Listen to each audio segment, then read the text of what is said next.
Olá, o Diário do Campus começa agora. O tema do Diário Entrevista dessa semana é saúde mental e pandemia. Afinal, todos nós somos atingidos de alguma forma pelo difícil momento que estamos vivendo. A nossa convidada dessa semana é psicóloga, mestre em Ciências Sociais e pós-graduada em Administração de Recursos Humanos, Jaqueline Mânica. Jaqueline também atua à frente da Jaqueline Mânica Consultoria em Recursos Humanos, onde exerce as atividades de desenvolvimento de recursos humanos, coaching e planejamento de carreira. Fiquem agora com a entrevista feita pela minha colega Renata. Olá, hoje nós vamos falar sobre saúde mental na pandemia e conosco hoje a professora que é mestre em Ciências Sociais e professora da Escola de Ciências e Saúde da Vida no curso de Psicologia da PUC do Rio Grande do Sul, Jaqueline Mânica. Tudo bem, Jaqueline? Tudo bom? Tudo, Coisa boa bem-vinda. poder estar aqui conversando. Obrigada. Obrigada por aceitar o convite. Jaqueline, estamos num momento pandêmico, um momento até bem extenso. E eu queria saber, mais de um ano após o início da pandemia, como que tu avalia hoje a situação de adaptação dos alunos ao ensino remoto? O que nós vemos, né?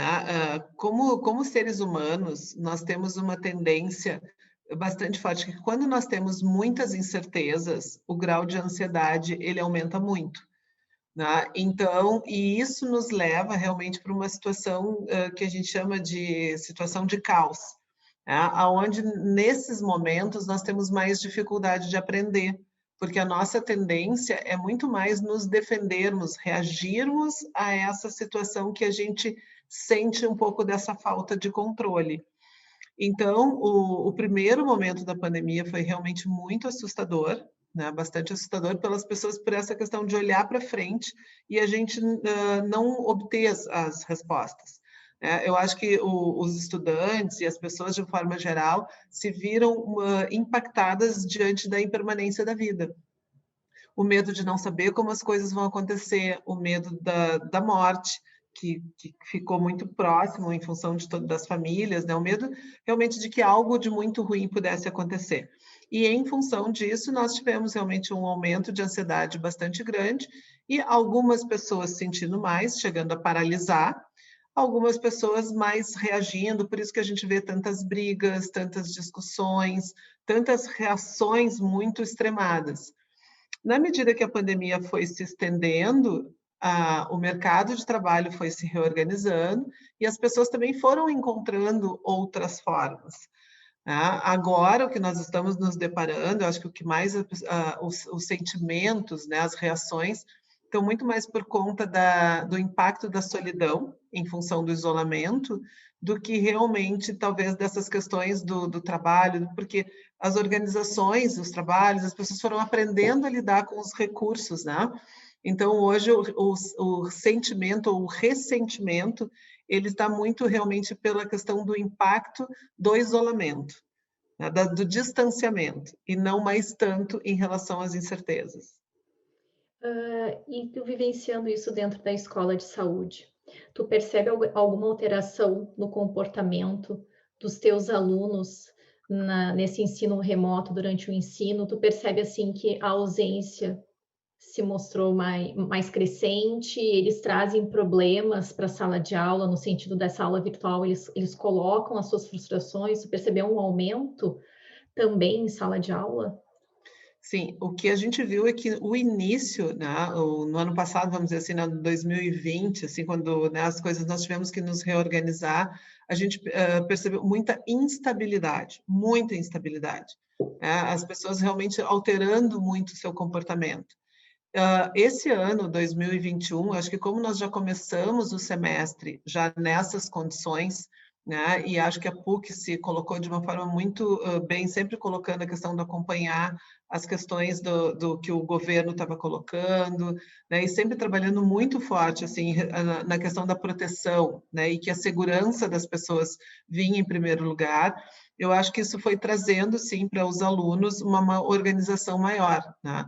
Eu tenho percebido os alunos, e o que também é muito, o que eu vejo assim como um grande ganho, que eu acho que as pessoas conseguiram começar a falar, conseguiram começar a pedir ajuda, né? A entender que realmente há um estranhamento então, de poder verbalizar, né? Tanto que nós temos realmente um incremento muito grande de pessoas que começaram terapia.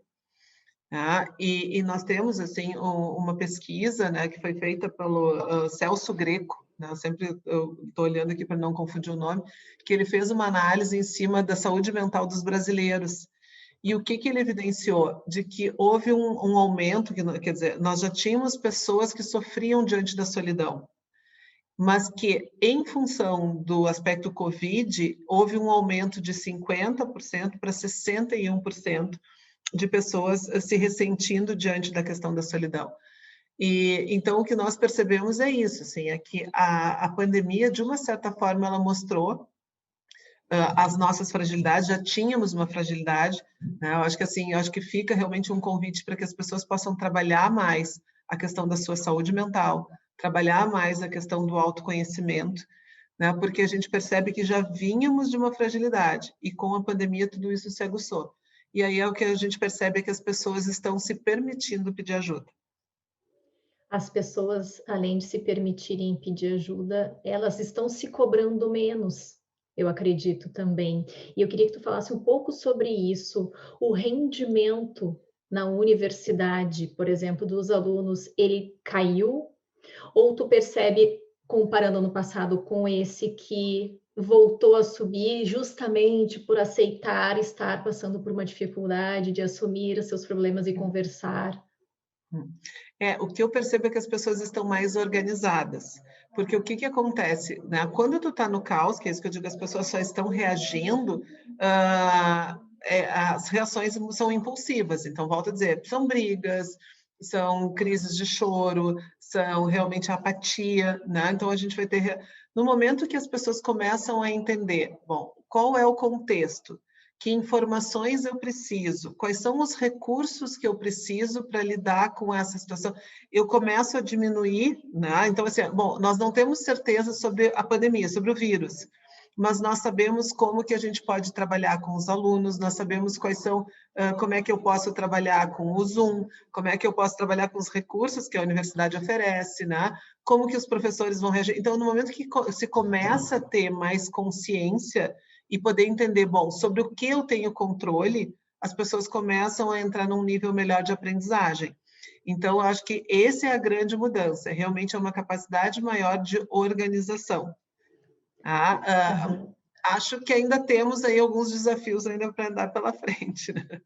Então, dentro desses desafios, qual tu acha que será o maior desafio para o retorno pós-pandêmico? Eu não vou falar do novo normal, porque se usa para tudo agora. Eu penso, então, no pós-pandêmico. Qual seria o maior desafio para esses estudantes voltarem ao presencial, para as pessoas se recolocarem no mercado de trabalho?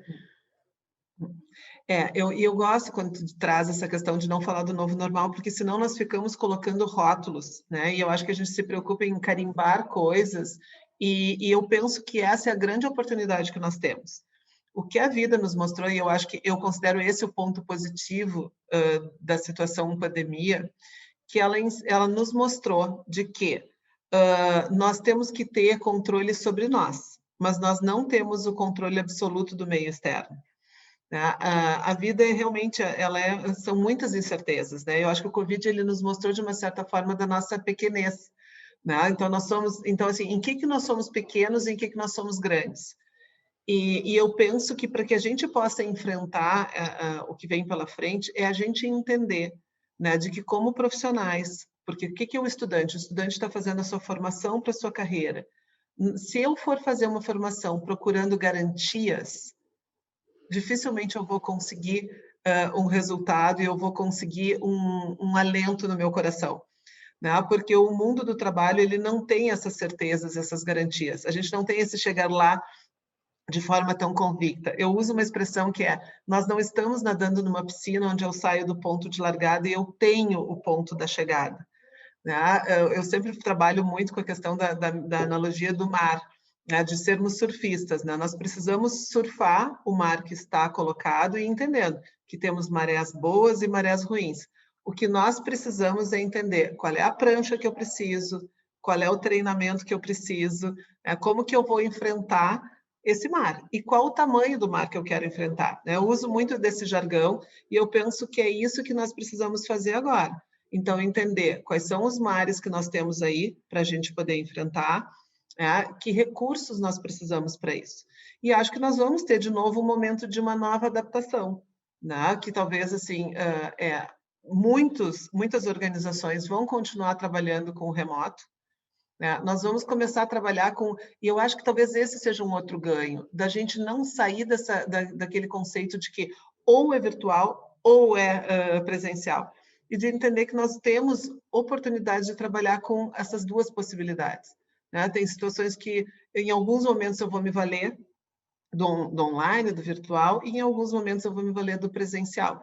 Mas nós teremos uma readaptação, porque as pessoas também, o ser humano ele é adaptável, a gente vai se organizando, a gente vai de novo querendo se querenciar, Então, algumas pessoas já estavam acostumadas a ter o seu espaço de trabalho, daqui a pouco, opa, agora eu vou voltar de novo. Então, vai requerer de mim uma nova adaptação.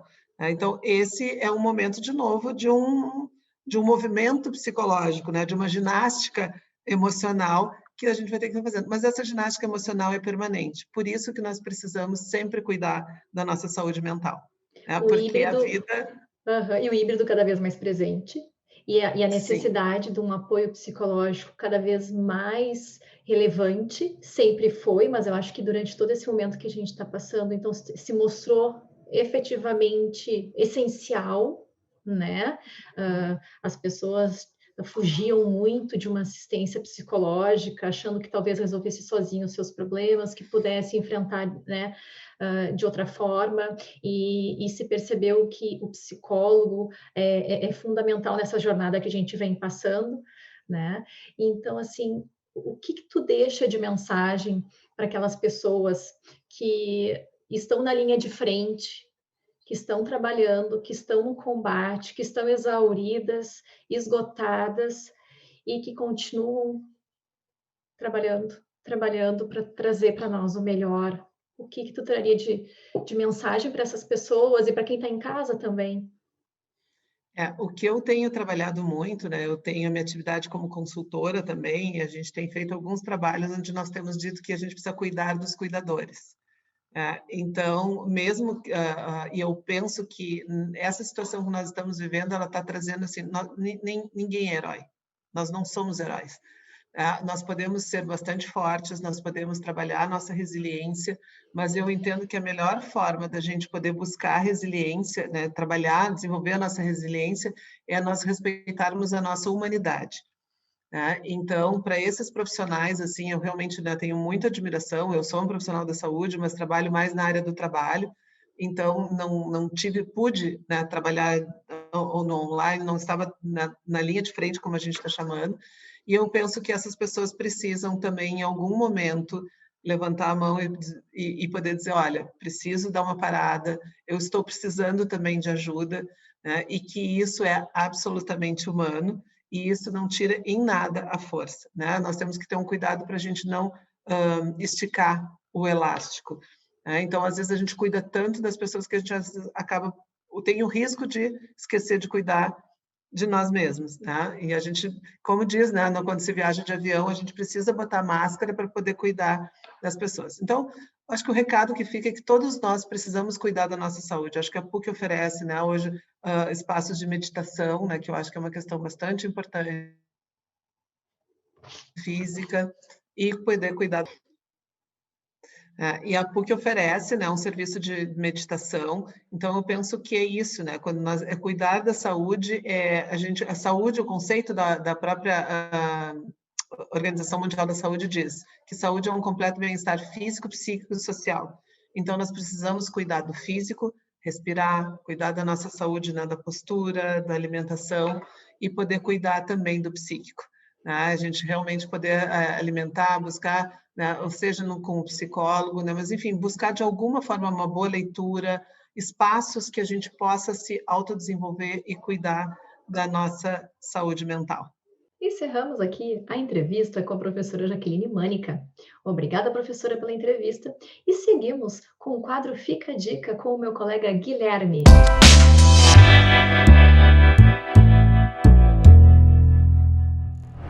quadro Fica a Dica, trazemos filmes, séries, livros, apps e até mesmo eventos que podem complementar o tema da entrevista. As dicas da semana são: há 3 grupos de meditação proporcionados pela PUC-RS. O grupo de meditação Maranata, Meditação Cristã, promovido pelo Centro de Pastoral e Solidariedade da PUC-RS. Os grupos de meditação Maranata acontecem semanalmente às sextas-feiras, das 4 às 5 horas da tarde, pelo Zoom. Os grupos seguem suas atividades até o dia 25 de junho. O grupo de meditação Slow, também promovido pelo Centro de Pastoral e Solidariedade da PUC-RS, acontece semanalmente nas terças-feiras das 8 às 8h30 da manhã e nas quintas-feiras das 5 às 5h30 da tarde, pelo Zoom. Os grupos seguem suas atividades até o dia 22 de junho. E por fim, a Trilha da Meditação, que também é promovido pelo Centro de Pastoral e Solidariedade da PUC-RS. A atividade é gratuita e voltada para toda a comunidade acadêmica. A trilha é dividida em 4 sessões: alinhamento e apresentação, introdução de prática, acompanhamento e percurso. As sessões podem durar entre 15 e 30 minutos e os encontros podem ser semanais ou quinzenais pelo Zoom. Os grupos seguem suas atividades até o dia 25 de junho. As inscrições podem ser feitas no link disponibilizado na descrição do vídeo. Os grupos são gratuitos e para sua inscrição e maiores informações, mande e-mail para meditação@pucrs.br. E o livro de Brené Brown, A Coragem de Ser Imperfeito: Como aceitar sua própria vulnerabilidade, vencer a vergonha e ousar ser quem você é.